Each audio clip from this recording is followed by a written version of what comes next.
안녕하세요. 반갑습니다. 오늘도 해성교회 온라인 주일 가정예배에 나오신 모든 분들을 진심으로 환영합니다. 오늘 순서지 안쪽에 보시면 찬송가 559장 우리 찬양 드리겠습니다. 사철의 봄바람 불어있고 하나님 아버지 모셨으니 믿음의 반석도 든든하다. 우리 집 즐거운 동산이라. 고마워라 임마누엘. 예수만 섬기는 우리 집. 고마워라 임마누엘. 복되고 즐거운 하루하루. 어버이 우리를 고이시고 동기들 사랑에 뭉쳐있고 기쁨과 서름도 같이 하니 한간의 조가도 천국이라. 고마워라 임마누엘. 예수만 섬기는 우리 집. 고마워라 임마누엘. 복되고 즐거운 하루하루. 아침과 저녁에 수고하여 다 같이 일하는 온 식구가 한 상에 둘러서 먹고 마셔. 여기가 우리의 낙원이라. 고마워라 임마누엘.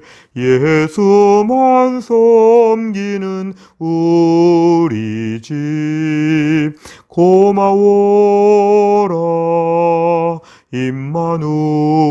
임마누엘. 복되고 즐거운 하루하루. 아멘. 하나님 말씀은 출애굽기 20장 12절입니다. 출애굽기 20장 12절 다 같이 읽겠습니다. 내 부모를 공경하라. 그리하면 내 하나님 여호와가 내게 준 땅에서 내 생명이 길리라. 아멘. 우리가 오늘은 이 말씀을 중심으로 하여서 부모를 공경하라 이 주제의 말씀을 함께 공부하겠습니다. 우리 웨스트민스터 소유리 문답의 63문 우리 질문과 답을 같이 읽겠습니다. 질문 다 같이 읽습니다. 다섯째 계명이 무엇입니까? 답을 같이 읽습니다. 다섯째 계명은 내 부모를 공경하라. 그리하면 내 하나님 여호와가 내게 준 땅에서 내 생명이 길리라 입니다. 아멘. 이 내용을 가지고 함께 시간 진행하겠습니다. 우선 첫째로는 하나님 사랑과 이웃 사랑입니다. 우리가 예수님의 말씀 중에 율법의 모든 것의 총정리는 하나님 사랑과 이웃 사랑이라 이렇게 말씀하셨는데요. 특별히 가장 대표적인 것은 10계명에서 우리가 이 두 가지가 다 드러납니다. 우리 1계명부터 4계명까지 너희는 나 외에는 다른 신들을 두지 말라. 너희는 우상을 만들지 말고 섬기지 말라. 하나님의 이름을 함부로 부르지 말라. 안식일을 기억하여 거룩한 날로 지켜라. 이 네 가지 계명은 우리가 특별히 하나님과 관련된 하나님을 사랑하는 그러한 계명들이었습니다. 10계명의 두 번째 부분은 이제 5계명부터 10계명까지인데 여기에 보면 이웃 사랑에 대한 내용들이 자세히 나와 있습니다. 너희 부모를 잘 공경하라. 사람을 죽이지 마라. 간음하지 말라, 도둑질하지 말라, 거짓 증언하지 말라, 탐내지 마라. 이러한 계명들을 통해서 결국은 이 땅에서 불신자들과 어울려 사는 이 땅 가운데서 구별된 특별한 삶을 살아야 된다. 이웃사랑의 삶을 사는 것인데 이게 바로 하나님 백성들의 합당한 모습이라는 것이죠. 우리는 흔히 좀 이중적인 삶, 좀 이원론적인 삶을 살 때가 많습니다. 주일날 참 잘하는데 평일날 못할 때가 많습니다. 교회 안에서 잘할 수 있지만 교회 바깥에서는 잘 못할 수 있습니다. 우리 삶에 늘 그런 모순이 우리에게는 다 있습니다. 그런데 오늘 말씀에 의하면 1계명부터 4계명까지 하나님의 계명을 지키는 자는 5계명부터 10계명까지 우리의 삶을 통해서도 하나님께 구별된 사람으로서의 모습을 보여주어야 한다는 것입니다. 간혹 예수를 잘 믿는 사람 중에 좀 괴팍하거나 너무 부자연스럽거나 어색한 행동을 하는 사람들이 있습니다. 때로는 아주 나쁜 사람처럼 꼭 불신자처럼 보이는 경우도 있습니다. 우리 삶을 보면 하나님 우리에게 좀 통합적인 삶, 전인격적인 삶, 전체적인 삶이 다 안정되게 믿음의 삶으로 이렇게 규모를 잡아야 한다는 그런 내용의 말씀이 되겠습니다. 하나님 사랑하는 사람은 이웃도 사랑하게 되어 있다. 그런 차원에서 우리가 10계명의 후반부를 함께 공부하게 됩니다. 두 번째를 보면 이웃사랑의 출발점이 부모 사랑이라는 것입니다. 우리가 오늘 이웃사랑이라고 할 때 특별히 10계명의 후반부 부분에서 그 이웃 중에서 첫 번째 이웃이 바로 우리 부모라는 것입니다. 흔히 우리가 인류를 사랑한다. 모든 사람을 사랑한다. 세계 70억, 80억의 인구를 사랑하고 한국의 5천만 명을 사랑한다. 이러한 큰 포부의 스케일의 사랑이 사실은 참 멋있는데 알고 보면 오히려 쉬울 수 있습니다. 왜냐하면 바로 옆에 있는 가족들에게는 그렇게 못하기 때문에 그렇습니다. 특별히 부모에 대한 사랑은 우리에게 제일 취약한 부분입니다. 너무 편하고 너무 잘 알고 또 오랫동안 함께 지내면서 은근히 우리 부모에 대하여 무심할 수 있습니다. 바깥에 나가서 예의 바른데 부모에게 철저하게 무례할 수 있습니다. 오히려 다른 사람들에게 잘 섬기는 분들이 집에서 가족끼리 또는 자녀와 부모 사이에서 못 섬기는 분들이 참 많습니다. 나중에 우리 모두가 그런 면의 상처들을 얘기할 때 보면 우리의 삶에 이렇게 부족하구나 이런 걸 저희가 보게 됩니다. 예수님 당시에도 고르반이라고 해서 부모에게 잘하는 걸 하지 못하고 오히려 하나님께 잘 뭔가 했다 이러면서 떳떳하고 부모에게 무심한 것을 예수님은 질책하셨습니다. 하나님 앞에 믿음으로 사는 것처럼 보이는데 가족들 앞에 특별히 부모 앞에서 우리가 잘 못한다면 이거는 책망을 받는 것입니다. 무엇보다 예수를 잘 믿는 사람은 부모님에 대해서도 특별한 희생과 헌신과 수고를 감당해야 한다는 것입니다. 믿음의 사람은 하나님께 잘하는 것만큼 우리 주변에 향해 잘하는데 특별히 주변 사람 중에도 부모님에게 잘하는 것이 필요합니다. 이웃사랑을 한번 잘 해보겠다고 하면 먼저 부모님부터 사랑하고 그 다음에 이웃을 사랑해야지 이게 마땅하다. 오늘 순서를 우리에게 가르쳐주고 있습니다. 세 번째를 보면 부모의 절대적 돌봄. 우리가 사실은 동물들의 이야기 많이 보면 짐승들도 새끼를 낳았을 때 사실은 어느 정도 좀 이렇게 알아서 하는 면들이 있고 또 어미가 돌보는 면도 있지만 특별히 사람은 더 취약한 것 같습니다. 태어날 때부터도 더 아주 이렇게 조금 좀 약하고 또 성장하는 시간도 오래 걸리고 그러니까 사람은 여러 면에서 훨씬 더 약합니다. 무엇보다 태어난 이후에 누군가로부터의 도움과 계속적인 도움이 너무 중요하다는 것을 알게 됩니다. 그래서 하나님은 우리들이 이 땅을 태어날 때 부모님을 통해서 우리를 돌보게 하셨습니다. 우리 삶에 필요한 공급을 부모님을 통해서 하게 하셨고 우리 삶의 일정한 훈육과 일정한 보편적인 교육은 부모를 통해서 받게 하셨습니다.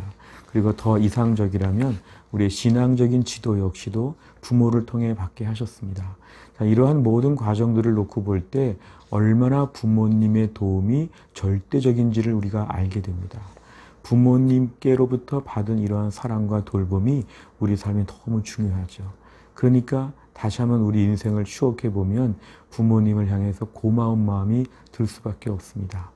그래서 성경은 우리에게 부모님에게 잘 하라는 것입니다.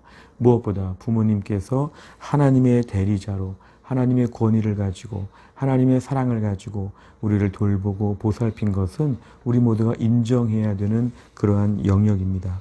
그래서 우리는 너무 약한데 부모님을 통해서 이만큼 사랑을 받았다.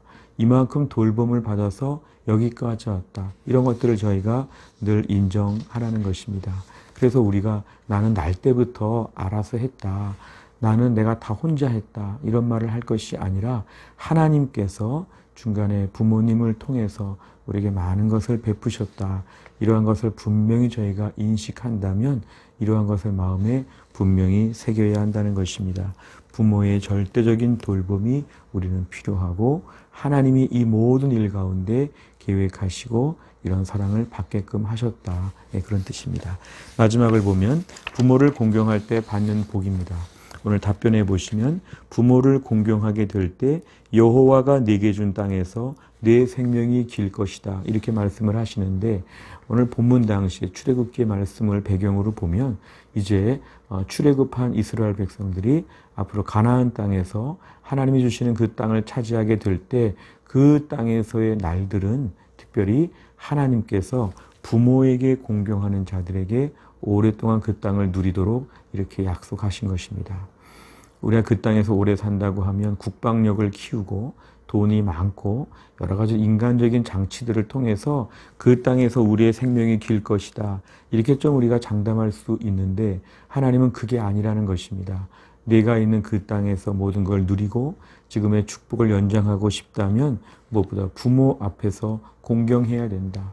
부모를 잘 공경할 때 하나님께서 그 모든 복을 누리게 하신다. 그러니까 하나님이 우리에게 복을 주신다. 그런데 하나님은 어떤 시험을 보시냐 하면 부모를 공경하는가 이것입니다. 흔히 우리가 조금 쉬운 말로 부모를 공경하라 그랬더니 부모를 공격한다 뭐 이런 말이 있죠. 사실은 부모님을 향해서 공경하는 사람들을 향해서 하나님이 복을 주신다는 것입니다. 오늘 우리 인생에 내가 지금 누리고 있는 모든 삶의 안정감 참 중요합니다. 근데 이 모든 안정감은 우리가 부모님에게 하는 것을 하나님이 지켜보시면서 우리에게 주신다는 것입니다. 그래서 우리의 부모님 때로는 늙으시고 때로는 부족하고 여러 가지 한계가 있고 심지어 트라우마도 있고 여러 가지로 부모님과의 많은 사연들이 다 다를 것이지만 오늘 말씀은 어떤 부모라고 하는 단서 조항이 붙지 아니하고 그냥 내 부모입니다. 중간에 많은 형용사가 생략되어 있죠. 내 어떠한 부모가 아니라 내 부모, 그냥 부모를 공경하라. 부모님의 몫은 부모님의 몫이고 우리의 몫은 그 부모님을 공경하면 이제 하나님이 우리에게 복 주신다. 그러니까 내가 부모를 공경해야 된다. 이게 10계명 중에 가장 중앙에 있는 것이고 또 이웃사랑, 사람을 향한 우리의 모든 삶의 변화 중에 첫 번째 변화입니다. 오늘 말씀을 통해서 부모를 공경하고 또 부모를 공경하는 자가 받는 복을 다 받을 수 있기를 간절히 바랍니다. 기도하겠습니다. 하나님 아버지 감사합니다. 오늘도 우리가 주일을 마치고 저녁에 가정에서 온라인으로 주일 가정 예배를 드리게 하심을 감사합니다. 오늘 10계명에 이제 5계명을 배우면서 부모님에게 공경하라고 했습니다. 무엇보다 부모님을 통해 사랑도 주시고 은혜도 주시고 지금까지 많은 걸 베풀어 주신 하나님 아버지, 무엇보다 우리의 부모님에게 잘 하도록 하나님이 강력하게 명령하셨는데 오늘도 우리가 세상을 살면서 부모님에게 무심하고 너무 가깝고 편하기 때문에 함부로 대할 때가 많고 다른 데 나가서는 정말 좋은 우리가 사람으로서의 모습을 보이면서 부모님을 향해서는 때론 너무 무심하고 거칠고 함부로 살 때가 많았던 저희들을 용서하여 주시고 무엇보다 우리가 하나님을 경외하는 믿음의 사람으로 우리 부모님을 잘 섬기고 무엇보다 가정 안에서 우리의 위치를 잘 감당할 수 있게 하여 주옵소서.